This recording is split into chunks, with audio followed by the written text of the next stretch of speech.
আসসালামু আলাইকুম। এখন আমি একটা ঘটনা বলবো যে জাকারিয়া ও ইয়াহিয়া আলাইহিসসালাম এর পরিচয় ও ইতিহাস। জাকারিয়া ও ইয়াহিয়া সুলাইমান পরবর্তী দুই নবীর পরস্পরের পিতা পুত্র ছিলেন এবং বাইতুল মুকাদ্দাসের অধিবাসী ছিলেন। ইয়াহিয়া ছিলেন পরবর্তী নবী ঈসা আলাইহিসসালামের আপন খালাতো ভাই এবং বয়সে 6 মাসের বড়। তিনি ঈসা আলাইহিসসালামের বয়সে 6 মাসের বড়। তিনি ঈশা 6 মাস পূর্বে দাওয়াতের কাজ শুরু করেন। হযরত জাকারিয়া ও ইয়াহিয়া আলাইহিসসালাম সম্পর্কে 4টি সূরা 22টি আয়াত বর্ণিত হয়েছে। তন্মধ্য সূরা আনামে কেবল 18 জন নবীর নামের তালিকায় তাদের নাম উল্লেখিত হয়েছে। বাকি অন্য সূরাগুলিতে খুব সংক্ষেপ কেবল ইয়াহিয়া জন্ম বৃত্তান্ত সম্পর্কে বর্ণনা এসেছে। জাকারিয়া আলাইহিসসালাম সম্পর্কে কোরআনে কেবল এতটুকু বর্ণিত হয়েছে যে তিনি মারিয়ামের লালন পালনকারী ছিলেন এবং এই বিষয়ে আল্লাহ সূরা আলী ইমরান যা বলেছেন যা সার সংক্ষেপ। কিন্তু যে ইমরানের স্ত্রী মানত করেছিলেন যে আমার গর্ভের সন্তানকে আমি আল্লাহর জন্য উৎসর্গ করে দিলাম, তিনি ধারণা করেছেন যে তার একটি পুত্র সন্তান হবে এবং তাকে তিনি আল্লাহর ঘর বাইতুল মুকাদ্দাসের খিদমতে নিয়োগ করবেন। কিন্তু পুত্রের স্থলে কন্যা সন্তানত্ব মারিয়াম জন্মগ্রহণ করলে তিনি হতাশ হয়ে পড়েন। আল্লাহ তাকে সান্ত্বনা দিয়ে বলেন, এই কন্যার মতো কোনো পুত্রই নেই। এক্ষণে যেহেতু মানত অনুযায়ী তাকে মসজিদের খিদমত উৎসর্গ করতেই হবে, কিন্তু সেখানে তার অভিভাবক কে হবে? সম্ভবত ওই সময় মারিয়ামের পিতা জীবিত ছিলেন না। বংশের লোকেরা সবাই এই পবিত্র মেয়েটিকে অভিভাবক হতে চায়। ফলে অবশেষে লটারির ব্যবস্থা হয়। সেখানে মারিয়ামের খালু এবং তৎকালীন নবী হযরত জাকারিয়া আলাইহিসসালামের এক নামে আসে। এই ঘটনাটি আল্লাহ পাক তার শেষ নবীকে শোনাচ্ছেন। মারিয়ামের বিষয়টি হলো গায়বী সংবাদ যা আমরা আমাদের প্রত্যাদেশে করেছি। আপনি তো তাদের কাছে ছিলেন না। তখন তারা লটারির মাধ্যমে প্রতিযোগিতা করলেন এই ব্যাপারে যে কে মারিয়ামের প্রতিপালন করবে, আর আপনি তাদের কাছে ছিলেন না যখন তারা বিষয়ে ঝগড়া করেছিল। অতঃপর আল্লাহ তাকে জাকারিয়ার তত্ত্বাবধানে অপন্ন করলেন। মারিয়াম মসজিদের সংলগ্ন মেহরাবে থাকতে জাকারিয়া আলাইহিসসালাম তাকে নিয়মিত দেখাশোনা করতেন। কিন্তু আশ্চর্যের বিষয় ছিল যে যখনই তার মেহরাবে আসতেন তখন সেখানে নতুন নতুন তাজা ফল ফলাদি এবং খাবার দেখতে পেতেন। তিনি একদিন এ বিষয়ে মারিয়ামকে জিজ্ঞাসা করলেন। তিনি বললেন, এইসব আল্লাহর নিকট থেকে আসে। আল্লাহ যাকে ইচ্ছা বেশি বেহিসাব জিকির দান করেন। সন্তান লাভের জন্য জাকারিয়ার দোয়া। সম্ভবত শিশু মারিয়ামের উপরোক্ত কথা থেকে নিঃসন্তান বৃদ্ধ জাকারিয়া মনে কোনো আশার সঞ্চয় হয় এবং চিন্তা করেন যে তিনি ফলে মৌসুম ছাড়াই মারিয়ামকে তাজা ফল সরবরাহ করছেন, কিন্তু নিশ্চয়ই তিনি বৃদ্ধ দম্পতি সন্তানের দান করবেন। অতঃপর তিনি বুকে সাহস বেঁধে আল্লাহর নিকট প্রার্থনা করেন। সেখানে জাকারিয়া তার পালনকর্তার নিকটে প্রার্থনা করলো যে বললে, হে আমার পালনকর্তা, তোমার নিকট থেকে আমার পুত্র পবিত্র সন্তান দান করো। নিশ্চয় তুমি প্রার্থনা সেবনকারী। এই কথাটি অন্যত্র বর্ণিত হয়েছে। এটি একটি আপনার পালনকর্তা অনুগ্রহের বিবরণ। বান্দা জাকারিয়া প্রতি মারিয়াম যখন সে তার পালনকর্তা আহ্বান করেছেন নিবৃত্তে, সে বলল, হে আমার পালনকর্তা, আমার অস্থি দুর্বল হয়ে গেছে এবং বার্ধক্যের কারণে মস্তক শ্বেত শুভ হয়ে গেছে। হে প্রভু, আপনাকে ডেকে আমি কখনো নিরাশ হইনি। আমি ভয় করি আমার পরবর্তী বংশধর, অথচ আমার স্ত্রী বন্দাজ। অতঃপর আপনি নিজের পক্ষ থেকে আমাকে একজন উত্তরাধিকারী দান করুন। সে আমার সচ্ছলভিত্তিক হবে, যে উত্তরাধিকারী হবে ইয়াকুবের বংশের, এবং হে প্রভু, আপনি তাকে করুন সদা সন্তুষ্ট। জবাবে আল্লাহ বলেন, হে জাকারিয়া, আমি তোমাকে একটি পুত্র সন্তানের সুসংবাদ দিচ্ছি। তার নাম হবে ইয়াহিয়া। ইতিপূর্বে এই নামে আমি কারো নামকরণ করিনি। সে বলল, হে আমার পালনকর্তা, কেমন করে পুত্র সন্তান হবে, অথচ আমি স্ত্রীর বান্দা আর আমি বার্ধক্যতার শেষ প্রান্তে উপনীত। তিনি বললেন, এভাবে হবে। তোমার প্রভু আর বলে দিয়েছেন যে এটা আমার জন্য খুবই সহজ। আমি তো ইতিপূর্বে তোমাদের সৃষ্টি করেছি যখন তুমি কিছুই ছিলে না। সে বলল, হে আমার পালনকর্তা, আমাকে একটি নির্দেশনা প্রদান করুন। তিনি বললেন, তোমার নির্দেশনেই তুমি যে সুস্থ অবস্থায় টানা 3 মাস 3 দিন লোকজনের সাথে কথাবার্তা বলতে পারবে না, অথবা সে কক্ষ থেকে বের হয়ে তার সম্পাদকের কাছে এলে এবং ইঙ্গিতে তাদের সকাল সন্ধ্যা আল্লাহকে স্মরণ করতে বলবো। ইয়াহিয়া বৈশিষ্ট্য। আল্লাহ বলেন, অতঃপর যখন সে কামরায় সালাতের অবস্থায় দাঁড়িয়েছিলেন তখন ফেরেশতা তাদের ডেকে বলল, হে আল্লাহ, আপনার সুসংবাদ দিচ্ছেন ইয়াহিয়া সম্পর্কে, যিনি সাক্ষ্য দিবেন আল্লাহর নির্দেশ সততা সম্পর্কে, যিনি নেতা হবেন এবং যিনি নারী সঙ্গ মুক্ত হবেন, সংকল্পের নবী হবেন।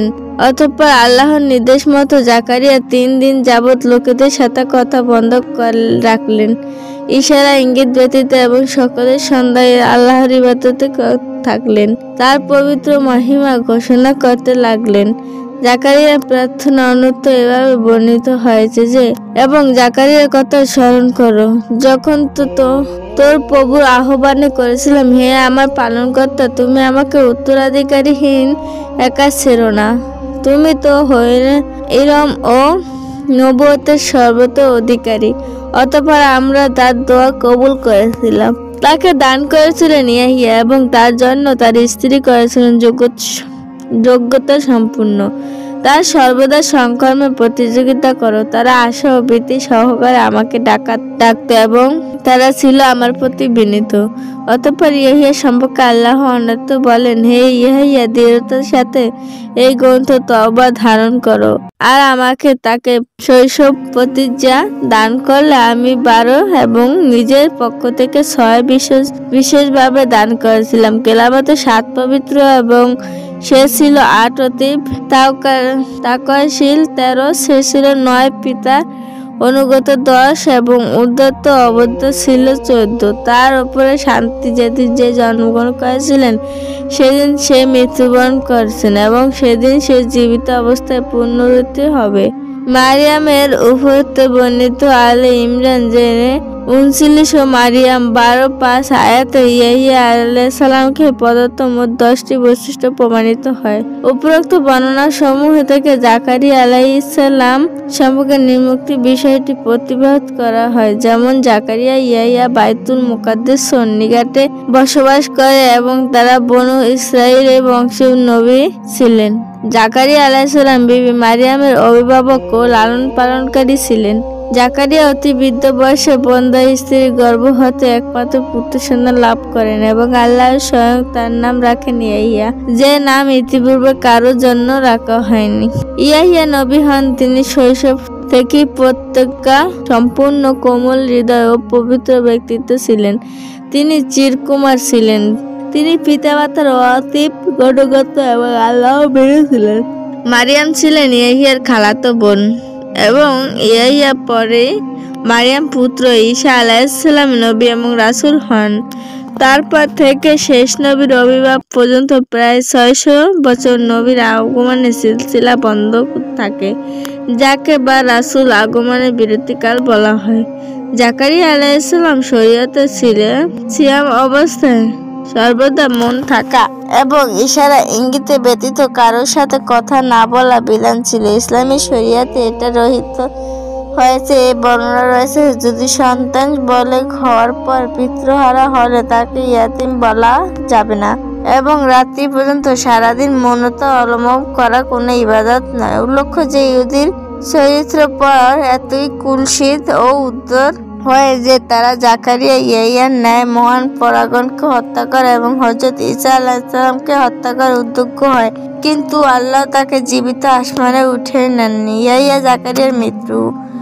জাকারিয়ার স্বাভাবিক মৃত্যু হয়েছিল, যা তাকে হত্যা করা হয়েছিল এবং বিষয়ে মতভেদ রয়েছে। জনৈক নষ্ট মহিলার প্ররোচনায় সামদেহের বাদশাহ নবী ইয়াহিয়াকে হত্যা করে। ওই রাতে বাদশাহ সব পরিবার নিজ প্রসাদ সহ ভূমি ধ্বংসে ধ্বংস হয়ে যায়। এতে লোকেরা যত জাকারিয়ার দায়ী ওদের তাকে হত্যা করার জন্য দাওয়া করে, তখন একটি গাছ পাক পেয়ে তাকে আশ্রয় দেয়।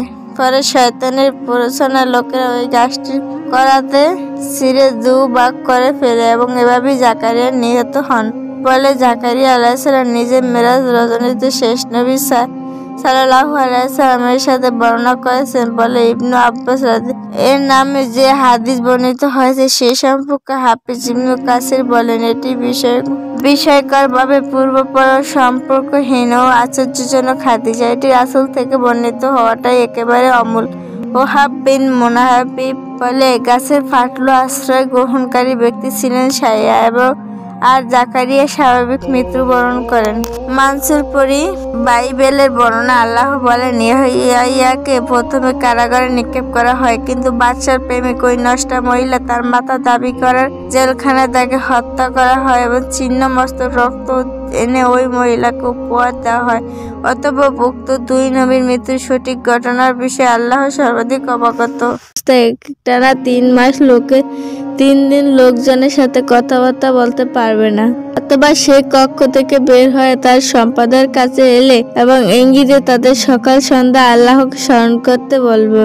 ইয়াহিয়া বৈশিষ্ট্য। আল্লাহ বলেন, অতঃপর যখন সে কামরায় সালাতের অবস্থায় দাঁড়িয়েছিলেন তখন ফেরেশতা তাদের ডেকে বলল, হে আল্লাহ, আপনার সুসংবাদ দিচ্ছেন ইয়াহিয়া সম্পর্কে, যিনি সাক্ষ্য দিবেন আল্লাহর নির্দেশ সততা সম্পর্কে, যিনি নেতা হবেন এবং যিনি নারী সঙ্গ মুক্ত হবেন, সংকল্পের নবী হবেন।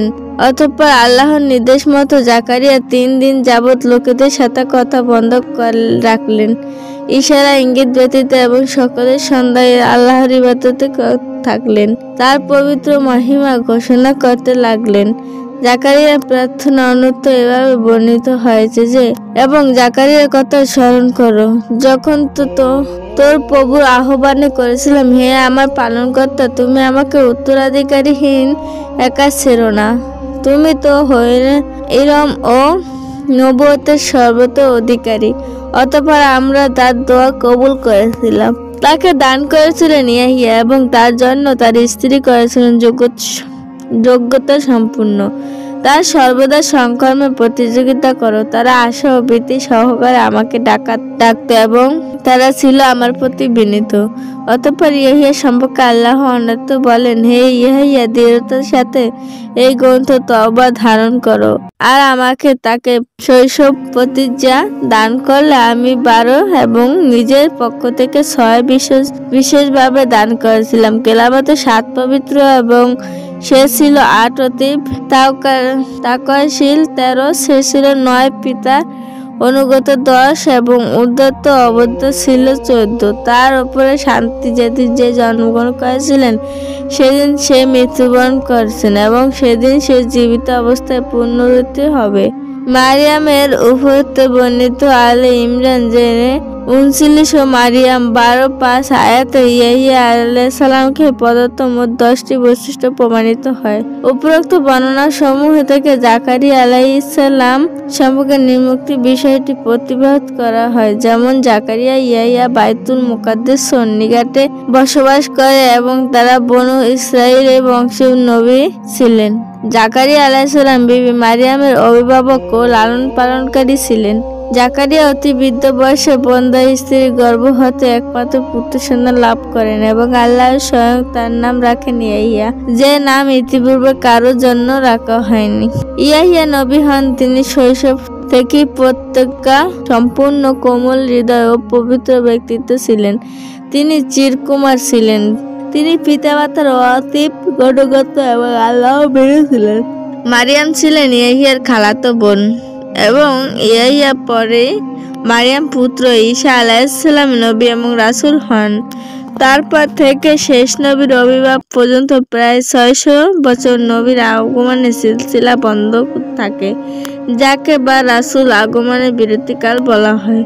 জাকারিয়া আলাইহিস সালাম শরীয়তে সিয়াম অবস্থায় সর্বদা মন থাকা এবং ইশারা ইঙ্গিতে ব্যতীত কারোর সাথে কথা না বলা বিধান ছিল। ইসলামী শরীয়তে এটা রহিত হয়েছে। এই বর্ণনা রয়েছে, যদি সন্তান বলেগ হওয়ার পর পিতৃহারা হলে তাকে ইয়াতিম বলা যাবে না এবং রাত্রি পর্যন্ত সারাদিন মৌনতা অবলম্বন করা কোনো ইবাদত নয়। উল্লেখ্য যে ইহুদির চরিত্র পর এতই কুৎসিত ও উদ্ধত হয় যে তারা জাকারিয়া ইয়াহিয়ার ন্যায় মহান পরাগণকে হত্যা করে এবং হযরত ঈসা আলাইহিস সালামকে হত্যা করার উদ্যোগ হয়, কিন্তু আল্লাহ তাকে জীবিত আসমানে উঠিয়ে নেননি। ইয়াহিয়া জাকারিয়ার মৃত্যু। জাকারিয়ার স্বাভাবিক মৃত্যু হয়েছিল যা তাকে হত্যা করা হয়েছিল এবং বিষয়ে মতভেদ রয়েছে। জনৈক নষ্ট মহিলার প্ররোচনায় সামদেহের বাদশাহ নবী ইয়াহিয়াকে হত্যা করে। ওই রাতে বাদশার সব পরিবার নিজ প্রাসাদ সহ ভূমি ধ্বংসে ধ্বংস হয়ে যায়। এতে লোকেরা যত জাকারিয়ার দায়ী ওদের তাকে হত্যা করার জন্য দাওয়া করে, তখন একটি গাছ পাক পেয়ে তাকে আশ্রয় দেয়। পরে শয়তানের প্ররোচনায় লোকেরা ওই গাছটি করাতে ছিঁড়ে দুভাগ করে ফেলে এবং এভাবেই জাকারিয়া নিহত হন বলে জাকারিয়া আলাইহিস সালাম নিজে মেরাজ রজনীতে শেষ নবী সাল্লাল্লাহু আলাইহি সাল্লামের সাথে বর্ণনা করেছেন বলে ইবনু আব্বাস এর নামে যে হাদিস বর্ণিত হয়েছে সে সম্পর্কে হাফিজ ইবনে কাসির বলেন, এটি বিষয়করভাবে পূর্বপর সম্পর্কহীন ও আশ্চর্যজনক হাদিস। এটি রাসূল থেকে বর্ণিত হওয়াটাই একেবারে অমূল। ওহাব বিন মুনাব্বিহ বলে, গাছের ফাটল আশ্রয় গ্রহণকারী ব্যক্তি ছিলেন ইয়াহিয়া আর জাকারিয়া স্বাভাবিক মৃত্যুবরণ করেন।